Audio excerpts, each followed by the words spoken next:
Hausa na BBC akan mita 31 da 25 da tashoshin FM a wasu kasashen Afirka.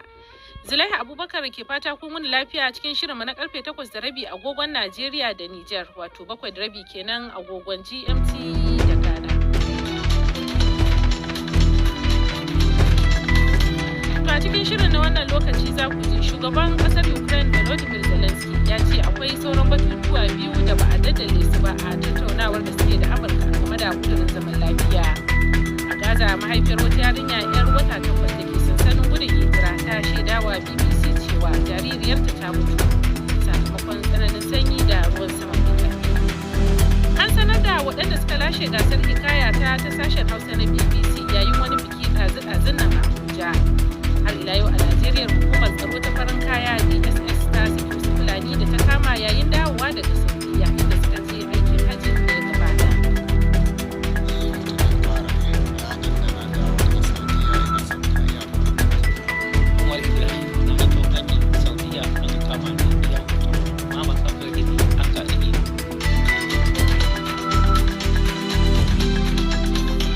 To waɗannan da ma ƙarin rahotanni na nan tafe bayan Aisha Aliyu Jafar ta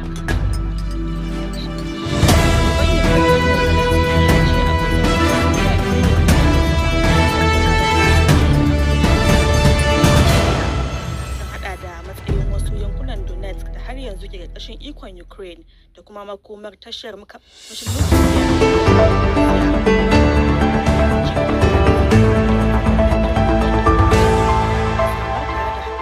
manyan ƙasashen Turai.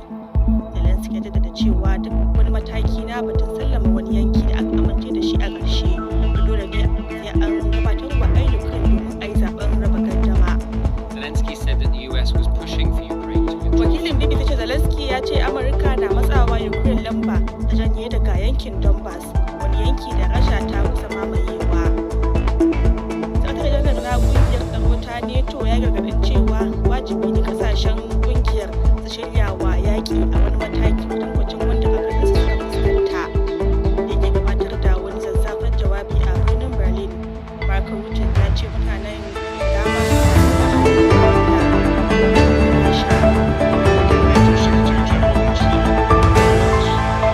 ce a lokacin da ya zama sakatare janar na NATO a bara ya gargadin cewa abin da ke faruwa a Ukraine zai iya faruwa da kasashe kawayen Ukraine din.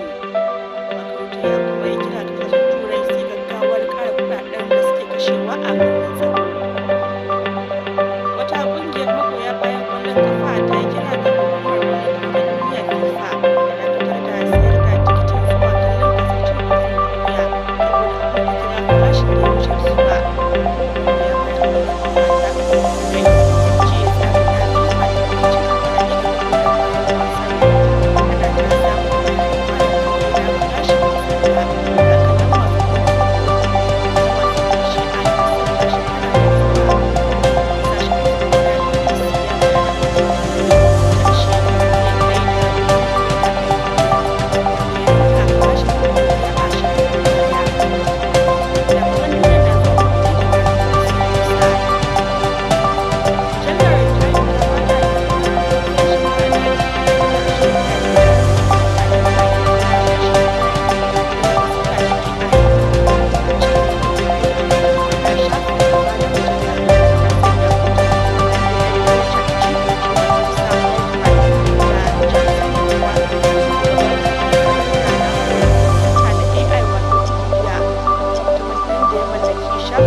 Wata yarinya 'yar wata 8 da ke sansanin gudun hijira a Gaza ta shaidawa BBC cewa jaririyarta ta mutu sakamakon tsananin sanyi da ruwan sama mai ƙarfi.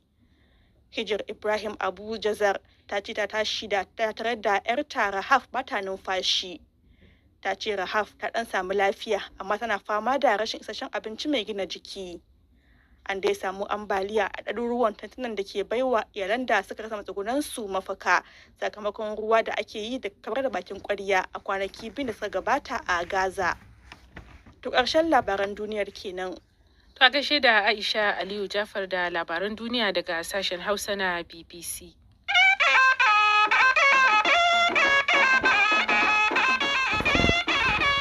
To yanzu kuma sai fagen rahotannin namu, kamar yadda watakila kuka ji tun a farkon shirin, shugaban Ukraine Volodymyr Zelensky ya ce Amurka na matsawa a ƙasarsa lamba don ta janye daga yankin gabashin Donbass domin a samar da wani yankin tattalin arziki na musamman a yankin da ke ƙarƙashin ikon Kyiv a halin yanzu. Zelensky ya ce 'yan Ukraine ba su amince da wannan ra'ayi ba, kuma sun gabatar da shawarar cewa bangarorin biyu su ci gaba da rike iya yankunan da ke ƙarƙashin ikonsu. Ga rahoton Imam Saleh. A cewar shugaba Zelensky, babu wani cikakken bayani dangane da kowa Amurka ke son ta rike yankin idan ma hakan ta tabbata. Jawabin shugaban na Ukraine da na zuwa ne bayan ƙarin bayani na farko da aka samu game da abin da ke kunshi a cikin daftarin shawarwarin da ƙasar ta mika wa Amurka a ɗazu-ɗazun nan, dangane da iko da yankunan da ake takaddama a kansu tsakaninta da Rasha. A baya dai Rashar ta ce tana son kwace dukkanin yankin Donbass, gami da hatta wasu yankuna da har yanzu bata kai ga kwacewa ba. A cikin jawabin nasa na ɗazu-ɗazun nan, Mr. Zelensky ya kuma ce dole ne a kada ƙuri'ar raba gardama a Ukraine kan duk wata shawara ta mika wa Rasha wani yanki na Ukraine. Ya ƙara da cewa matakin ƙarshe shine mafi wahala, yana mai nuni ga tsarin zaman lafiya da Amurka ke jagoranta, inda ya ce komai na iya wargajewa daga bisani. Rahoton Imam Saleh. To ɗazu-ɗazun nan ne aka kammala bikin gasar hikaya ta nan sashen Hausa na BBC ta shekara ta 2025.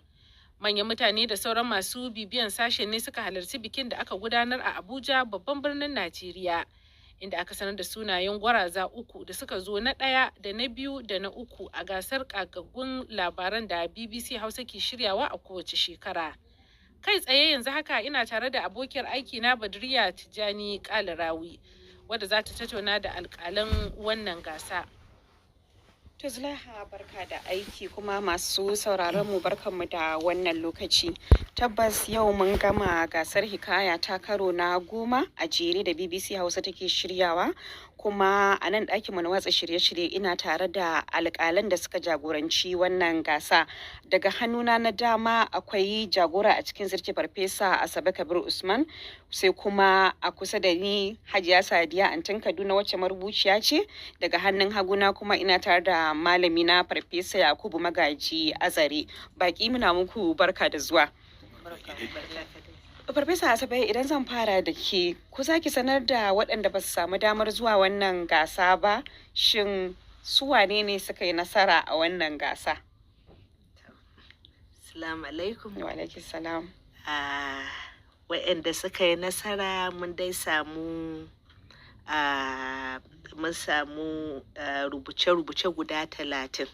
Bayan an ba ku, bayan mun tantance wajen guda 400 da wajen 70 da wani abu. An ce 400 da wurin 70 da wani abu. Haka. Aka tantance, sannan sai aka ba mu guda 30. To 30 din nan sai muka zauna muka fara aiki a kansu, muka fara duba yadda za a duba. Dama akwai tsare-tsaren da muke bi na duba labaran ga sannan na ba da maki ga waɗanda suka ba da labaransu. Kin ga kaman ana duba yadda kai tsara tauraronka, ko tauraro ko tauraruwa. Akwai farkon labari, akwai hawan labari, akwai saukan labari, akwai saƙon labari, akwai salallai wanda ake bukata marubuta su ba da karin magana, salo dai da zai gyara labari, adon harshe, yadda labari dai ba zai zama lami haka ba. Za a samu gishiri da magi da komai, yadda zai ɗanɗano da komai mutane su abin nan. A cikin waɗannan labarai, bayan kun tantance cikin waɗannan 30, sai kuka zaɓi 15, sannan kuma aka zo aka zaɓi 3. Su waɗannan guda 3 masu sauraron mu waɗanda ba su samu dama sun ji ba za su so su san waɗanne labarai ne waɗannan. To, akwai labarin da tsalle ɗaya? Tsalle ɗaya. Kusan zan iya ce miki ko duk shekara tun da aka fara gasar hikaya ta, duk shekara sai labarin tsalle ɗaya shigo cikin labaranmu. Akwai na samarin shahu. Haka. To, sa'an nan akwai banda samarin shahu. Gobe na. to gobe na. Sa'an nan kuma duk irin in ka duba jigon labaran duk abubuwan da ke faruwa ne yanzu a zamani. Abubuwan dubawa kuma in ka duba tauraron labaran duk mata ne. Haka.